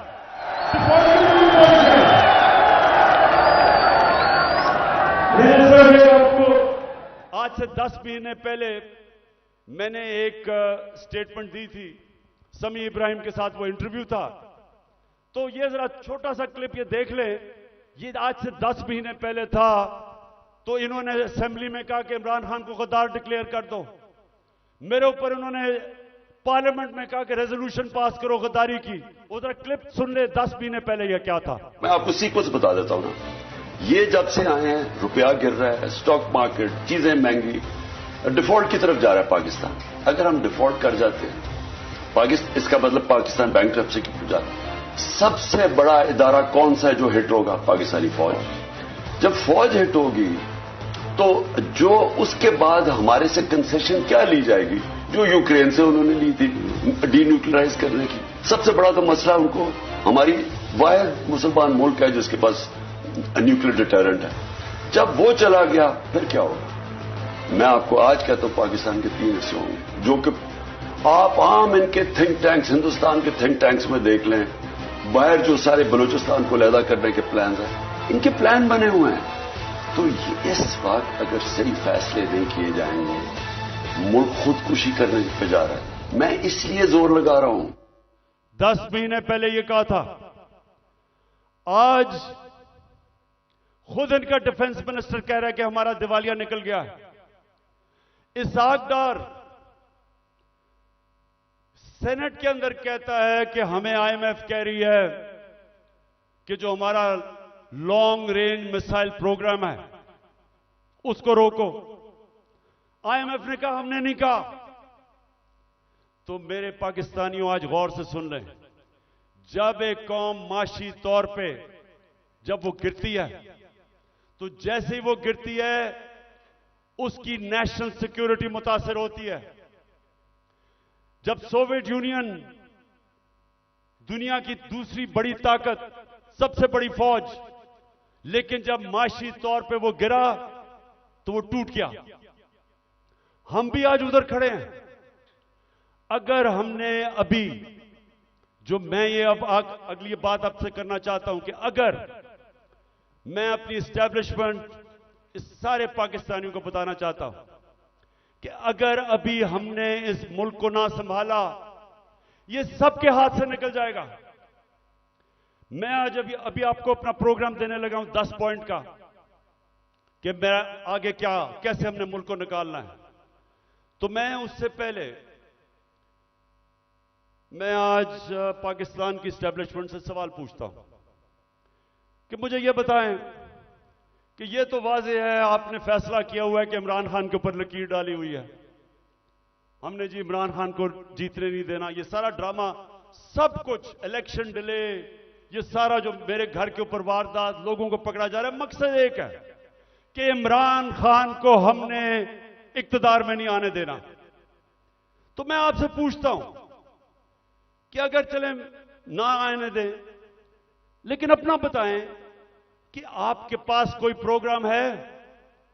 क्या आपके पास कोई प्रोग्राम है मुल्क को इस तबाही से निकालने का? क्या कोई रोड मैप है? मैं चैलेंज करता हूं कि ये जो ऊपर लोग बैठे हुए हैं, इनका इनके पास कोई अहलियत है, ना इनके पास नियत है। इन लोगों के तो सारे पैसे बाहर पड़े हैं। ये तो पाकिस्तान से जब मसला आता है ये बाहर भाग जाते हैं। तो इनके पास, अगर आप कोई समझते हैं कि ये मुल्क को संभाल सकेंगे जिस तेजी से हम नीचे जा रहे हैं, तो ये तो नहीं होने लगा। तो क्या आपके पास अगर और कोई प्रोग्राम है तो बताएं। अगर आप मुझे आज ये कह दें कि हमारे पास ये प्रोग्राम है, इससे मुल्क उठ जाएगा और इसलिए इमरान खान आपको नहीं आना चाहिए, मैं कहूंगा ठीक है, मैं अपने मुल्क के लिए पॉलिटिक्स कर रहा हूं, मुझे कोई क्या दे सकता है कोई, तो मैं ठीक है, लेकिन मुझे बताएं कि क्या प्रोग्राम है, क्योंकि मुझे पता है किसी के पास कोई प्रोग्राम नहीं है। प्रोग्राम अब ये मैं आपको बताने लगा हूं क्या है पाकिस्तान को। जिधर आज पाकिस्तान पहुंच गया, कोई आसान रास्ता नहीं है इसको इस मुश्किल से निकालने का।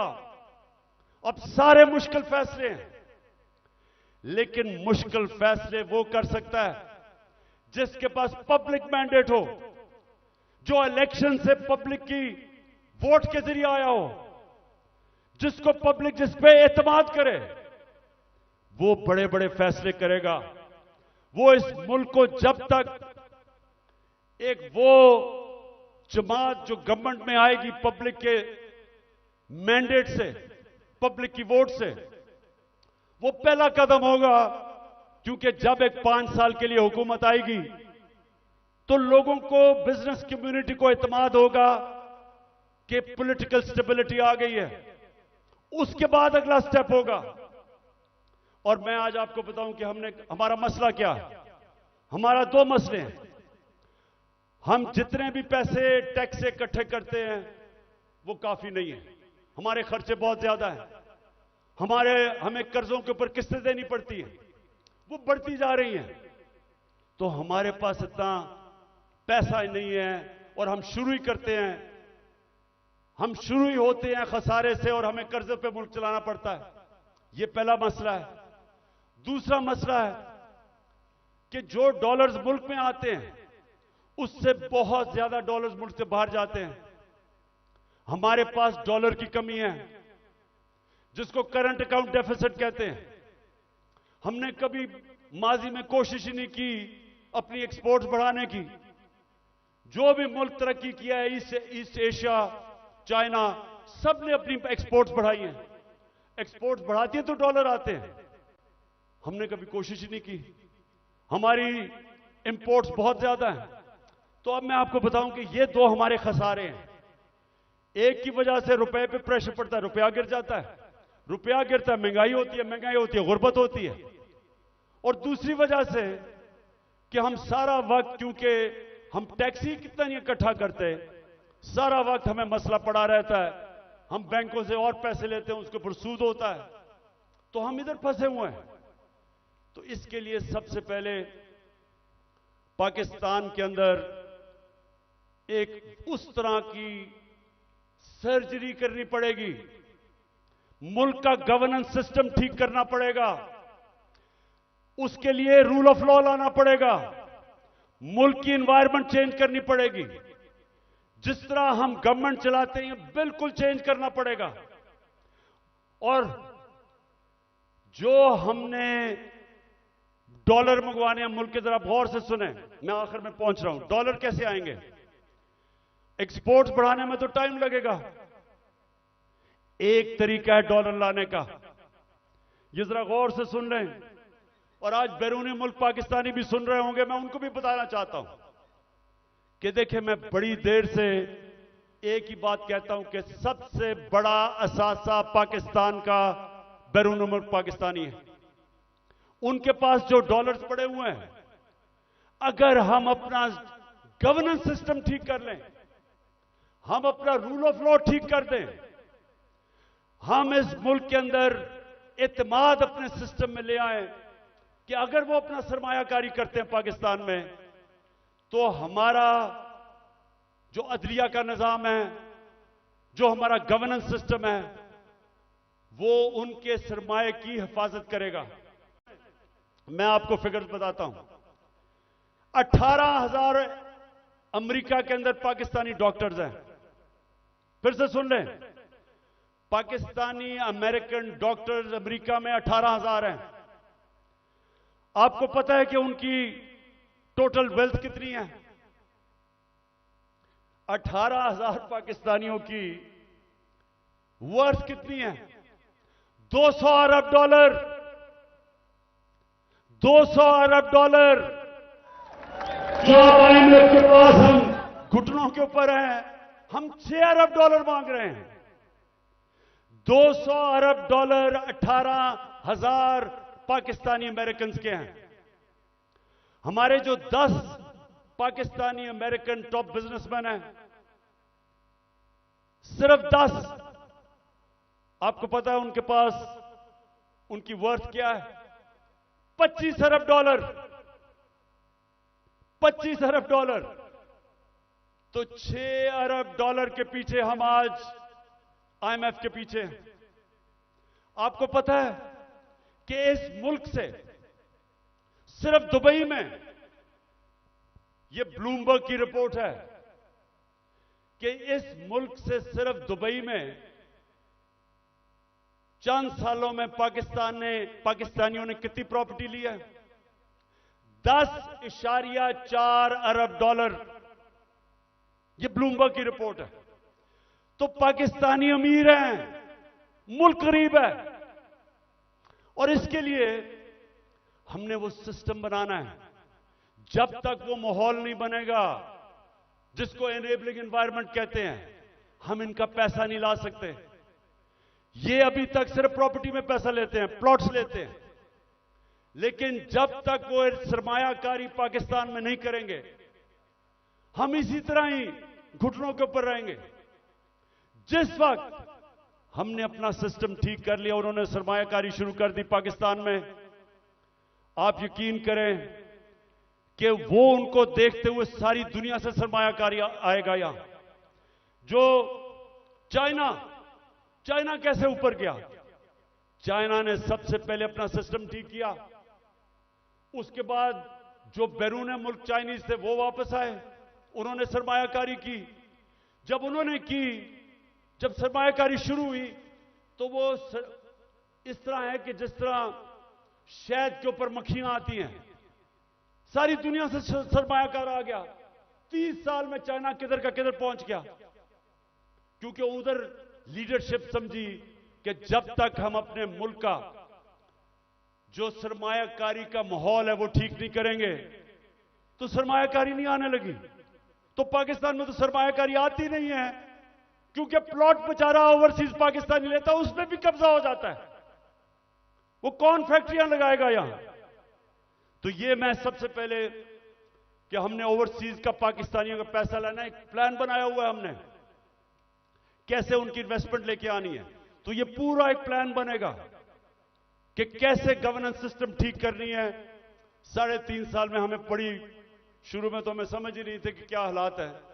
तो इंशाल्लाह एक तो वो पहले, फिर दूसरा हमने पाकिस्तान के अंदर लॉन्ग टर्म, अब मिडिल और लॉन्ग टर्म प्लानिंग, एक्सपोर्ट्स, एक पूरा मुल्क को लगाएंगे एक्सपोर्ट्स के ऊपर। एक्सपोर्टर्स को वीआईपी बनाएंगे। जो मुल्क में डॉलर चीजें बेच के डॉलर लेके आएगा उनके लिए सहूलतें देंगे। हमने दी थी और इसकी वजह से हमारी रिकॉर्ड एक्सपोर्ट्स थी जब हमारी गवर्नमेंट गिराई गई है।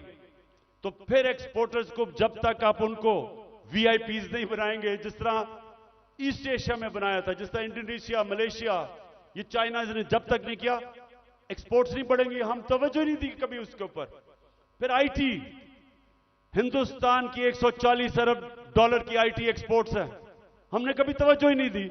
हमने जब दी थी तो 2 सालों में 70% हमारी आईटी की एक्सपोर्ट बढ़ गई थी। उनको हमने उठाना है क्योंकि फ्यूचर टेक्नोलॉजी का है। तीसरी चीज टूरिज्म, पाकिस्तान के पास कभी हमने तवज्जो नहीं दी। ये मुल्क, और हमारी बदकिस्मती के 2 साल कोविड हो गया, कोरोना हो गया, उसके बाद टूरिज्म खत्म हो गई। तो इंशाल्लाह पूरा मेरा प्लान है कि इस बार इंशाल्लाह अल्लाह ने मौका दिया, कैसे टूरिज्म उठाएंगे।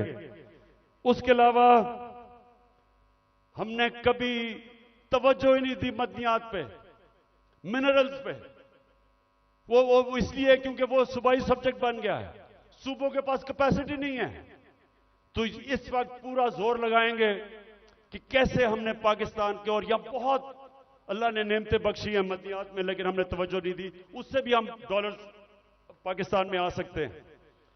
फिर इंडस्ट्री को, और खास तौर पे स्मॉल मीडियम इंडस्ट्री, ये हमने शुरू की थी और मुझे फख्र है कि हमारी 17 साल के बाद सबसे ज्यादा इंडस्ट्री बढ़ रही थी, जो आज फिर बंद हो गई है। तो वो उसके ऊपर, और स्मॉल और मीडियम जो छोटा इंडस्ट्री है उसके ऊपर हमने पूरा प्लान बनाया हुआ है।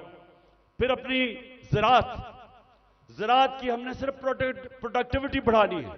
चाइना के साथ हमने बात कर ली थी कि कैसे हम पैदावार बढ़ा सकते हैं, और उन्होंने आना था, और बदकिस्मती फिर कोरोना की वजह से 2 साल चाइना बंद हो गया। तो उसका पूरा प्लान बना हुआ है। फिर जो बड़े बड़े पीआईए, रेलवे, गवर्नमेंट कॉरपोरेशन, ये सबसे ज्यादा नुकसान करती हैं पाकिस्तान में। जो हमारा जो पैसा आवाम पे खर्च होना चाहिए वो नुकसान पे चला जाता है। इनको रिस्ट्रक्चर करना है। ये भी हम आखिर में बना था, लेकिन हमारी गवर्नमेंट चली गई। इसका पूरा प्लान है। और फिर कैसे हमने अपना टैक्स कलेक्शन बढ़ाना है। अब ये जरा सुन लें, इस वक्त 22 करोड़ पाकिस्तानियों में सिर्फ 25 लाख टैक्स देने वाले हैं।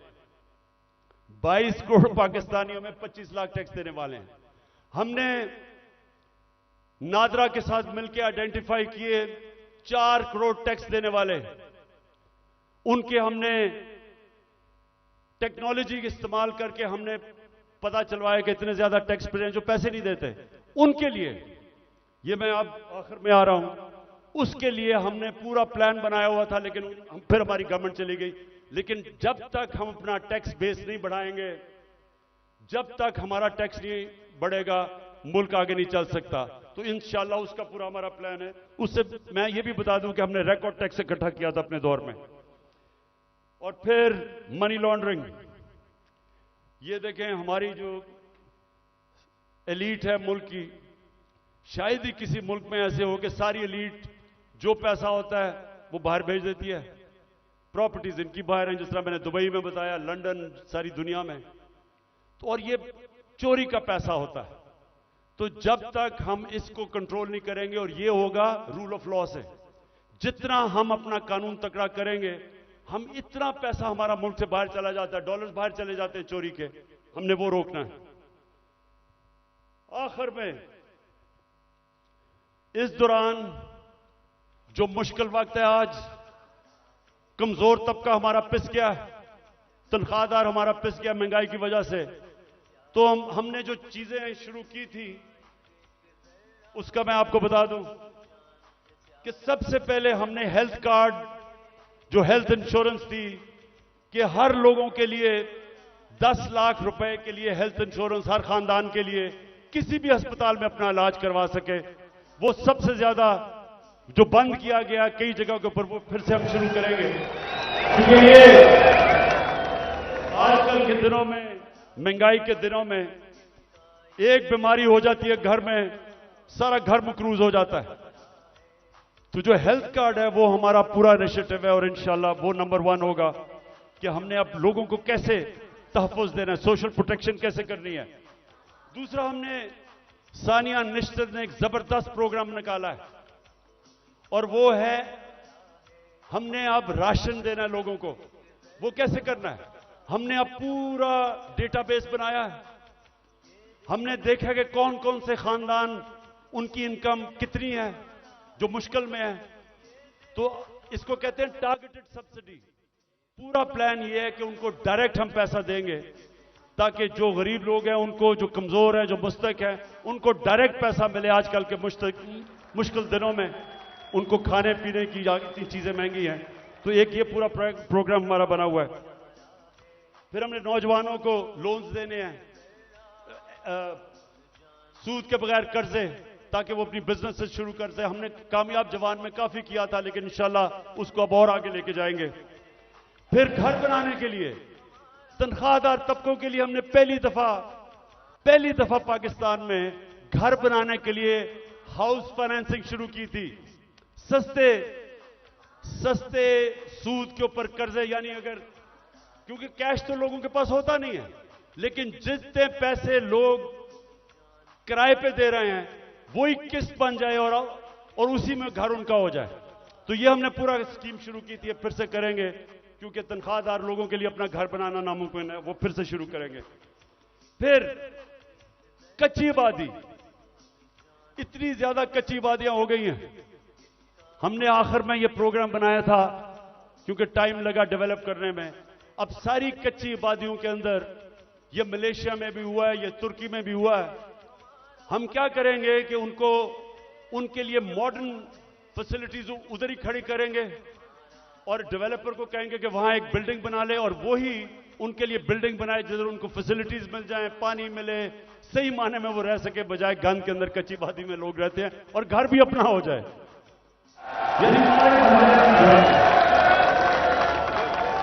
ये मेरा बड़ा देर से प्रोग्राम था, इस्लामाबाद में हम शुरू करने लगे थे, लेकिन देर हो गई।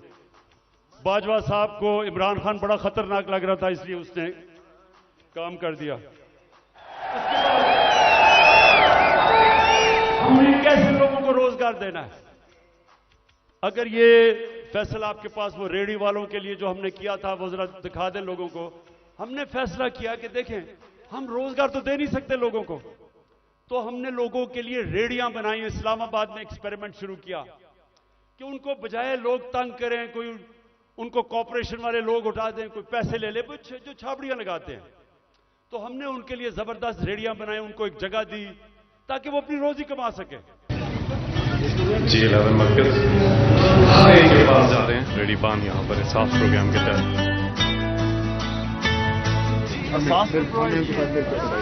जी बहुत शुक्रगुजार हैं आप लोगों के, हमारे बारे में इतना कुछ सोचा सर भी आप लोगों ने।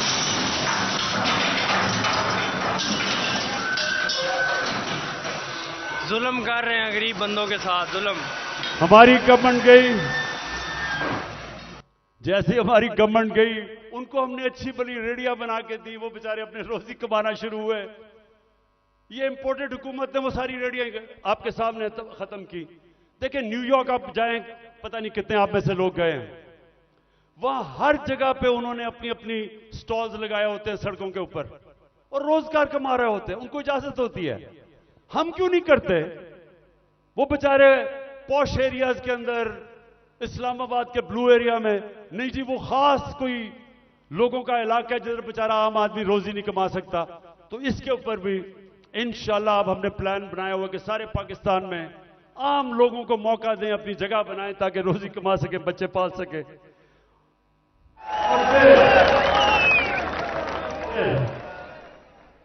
जो हमारे घर के मुलाजिम हैं, मेरे पाकिस्तानियों, मेरे नबी सल्लल्लाहु अलैहि वसल्लम ने जब गुलामी खत्म करने का शुरू किया तो उन्होंने क्या किया?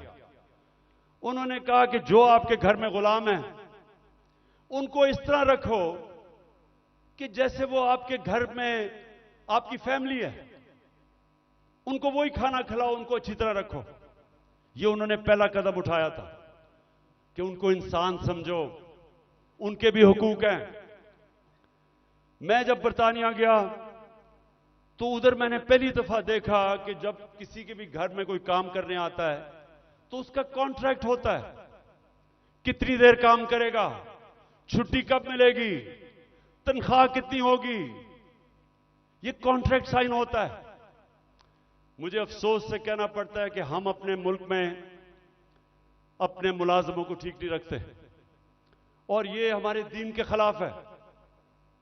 हमें बिल्कुल उस तरफ जाना चाहिए कि उनको हम कॉन्ट्रैक्ट्स दें, बताएं कि जितना पैसा मैं आपको दे सकता हूं उसके मुताबिक करें, उनको छुट्टी दें,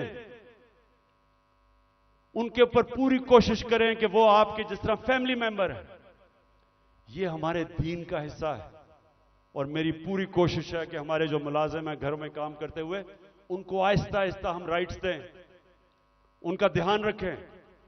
वो भी इंसान है और वो क्योंकि कमजोर हैं उनको बुरी तरह हम रखते हैं। और जिन मुल्कों को हम काफिर कहते हैं या हमारे दीन के नहीं हैं, आप हैरान होंगे कि कितनी इंसानियत है उनमें अपने मुलाजमों के लिए। आखिर में जी मेरे पाकिस्तानियों, मैं आज आपका खास तौर पर शुक्रिया अदा करना चाहता हूं कि इतनी रुकावटों के बावजूद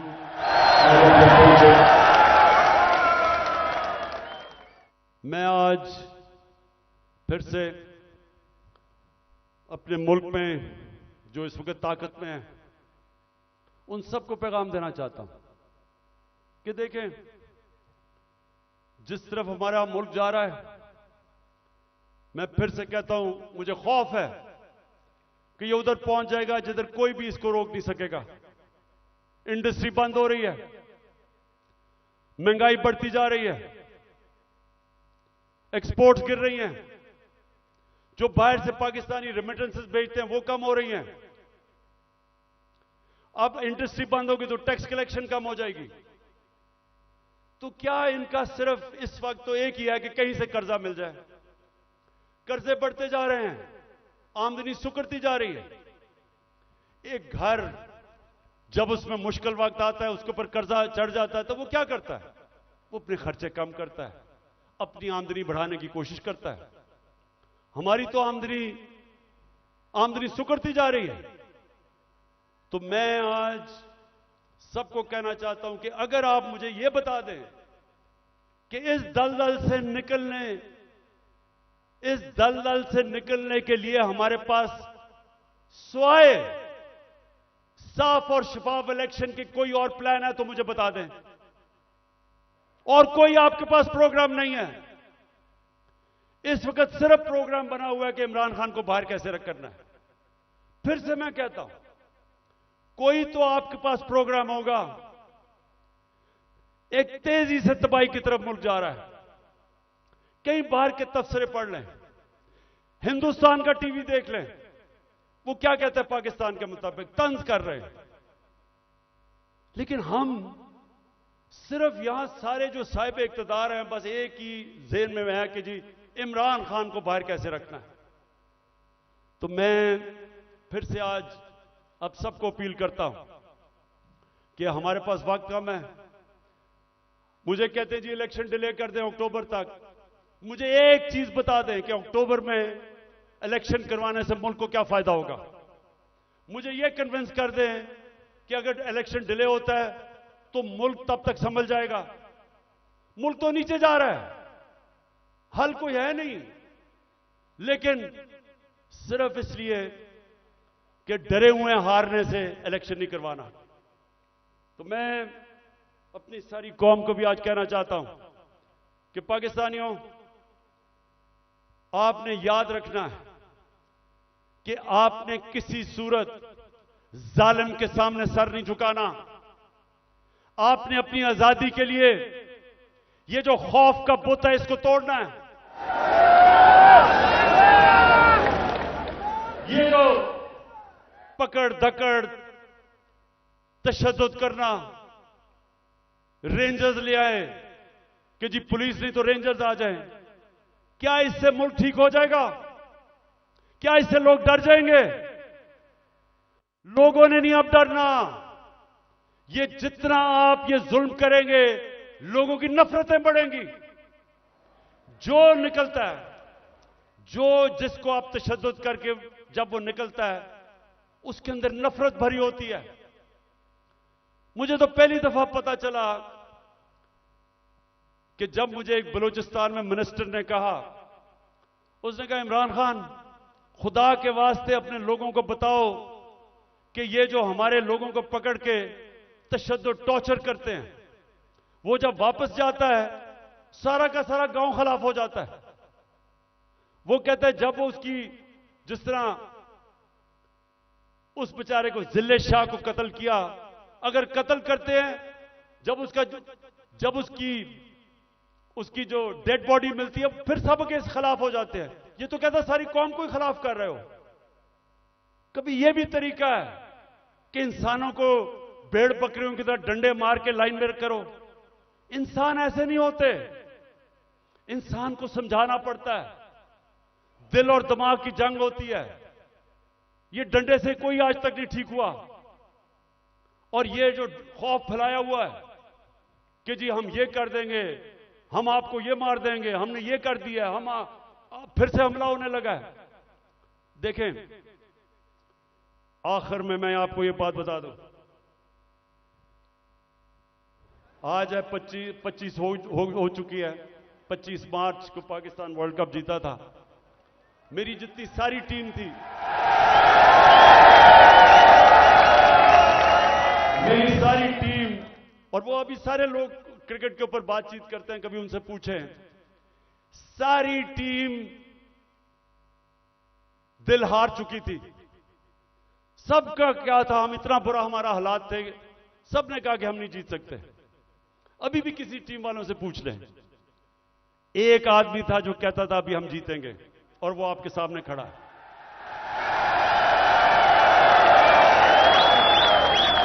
आखिरी गेंद तक लड़ने वाला कप्तान था मैं, और अभी भी आखिरी गेंद तक लड़ूंगा अपने मुल्क के लिए। मुझे किसी का खौफ है। अल्लाह कुरान में कहता है जो लोग ईमान ले आए अल्लाह उनके खौफ दूर कर देता है, खौफ से आजाद हूं। मैं सिर्फ अपनी कौम को तैयार कर रहा हूं कि जो अब आगे हमारे सामने चैलेंज है, वो जिस तरह अभी तक पाकिस्तान चल रहा था इस तरह हम चैलेंज नहीं जीत सकते। अब जो हम चैलेंज जीतेंगे जब पाकिस्तान एक कौम बन जाएगी, हम एक कौम बन के इस मुल्क को निकाल लेंगे इस दलदल से। जर्मनी और जापान तबाह हो गए थे सेकेंड वर्ल्ड वॉर में, दूसरी जंग अजीम में तबाह थे दोनों मुल्क, क्योंकि वो कौम थी। दोनों 10-10 साल में खड़े होकर अजीम पावर्स बन गए। ये जो चैलेंज है ये हम सिर्फ एक कौम बन के जीत सकते हैं, और कौम बनेगी जिसकी बुनियाद रखी जाएगी इंसाफ के ऊपर, कानून की हुक्मरानी के ऊपर। और इसलिए आखिर में हम अपनी अदलिया को आज पैगाम देना चाहते हैं कि कौम आपके साथ खड़ी है, और आपने आइन की हिफाजत करनी है, और इंशाअल्लाह हम इस मुल्क को एक अजीम कौम बनाएंगे। पाकिस्तान जिंदाबाद।